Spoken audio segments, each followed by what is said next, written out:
Today in Philadelphia, Donald Trump put some more meat on the bones of his campaign as he made what was billed as a major speech on military preparedness. Here's a little of what he said. In 2010, the United States spent $554 billion on non-war base defense spending. In the year, and I have to say, currently, we're spending $548 billion, a cut of 10%, and that number is going down very rapidly looking into the future, unless I become your president. This reduction was done through what is known as sequester, which you've all heard about, or automatic defense budget cuts.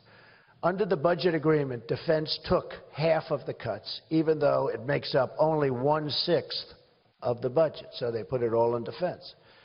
As soon as I take office, I will ask Congress to fully eliminate the defense sequester and will submit a new budget to rebuild our military. It is so depleted. We will rebuild our military. We will build an active army of around 540,000. As the Army's Chief of Staff has said, he needs desperately and really must have to protect our country. We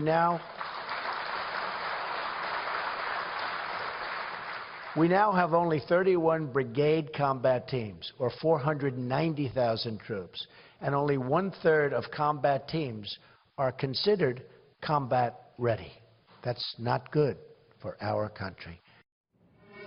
Here to discuss military preparedness and the Trump plan for it is an authority on the subject, retired Army General Bob Scales, author of a new book called Scales on War, The Future of America's Military at Risk. Bob, hi. Good to see you. Hi, Britt. Good to be here. First of all, give me, if you can, the sense of what your book is getting at. Yeah, my book is all about three numbers, Britt. 81, 4, and 1. In wars fought since the end of World War II, a period we call the American era of war, 81% of those who died at the hands of the enemy are made up of less than 4% of the total uniformed people in DOD, and they receive less than 1% of the budget. And these are close combat soldiers, infantrymen, not soldiers and Marines, infantrymen.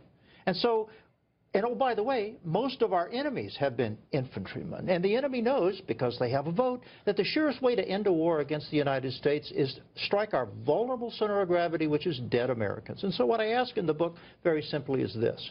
If our close combat soldiers and Marines are most vulnerable, why don't we do more to protect those who are most likely to die? Let's just look for a moment here, Bob, at the Trump proposal, just some of the specifics within an active Army, 540,000, as you heard him say, Marine Corps based on 36 battalions, Navy approaching 350 surface ships and submarines, Air Force of at least 1,200 fighter aircraft. Are those the kinds of, is that the kind of thing we need to do, or is that emphasis in the wrong places? It goes a long way to fixing the problem. You cannot defend the nation in our future wars. You can't even defeat ISIS with a ground combat force, soldiers and Marines and SOF, that small, and an increase. What is it, by the way? He wants to go to 540. What are we now? Well, 480, we're 490 going down to 450, and the Marines are at 24 combat battalions. He wants to raise it to 36. Right. Yeah. In addition, I think he's going to increase special operating forces, who, of course, are our elite fighting forces. All that's good. My only quibble with this idea is he hasn't talked about modernizing these forces. I mean, if we continue as we are now, my grandson will be commanding a battalion of Reagan-era tanks. So it's not just enough to increase numbers. We have to increase the quality of the force, and I'll guarantee you, the Russians and the Chinese are rapidly at work doing that very same thing. Now, all this is going to cost a lot of money to do this. I mean, and the additional things that you think are needed. Do the things that he has described strike you? The policies he described as likely to finance that? Boy, that's a good question. And what he suggests doing is cutting the federal bureaucracy to include the military bureaucracy. The question is this 40, 50 billion additional dollars, can you get that?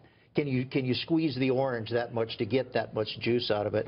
I'm not sure about that, but I am sure that you cannot defend this nation on 2.5% of our GDP devoted to fighting our wars. You can't do it. It would seem, General, that one thing we do need is a robust economy.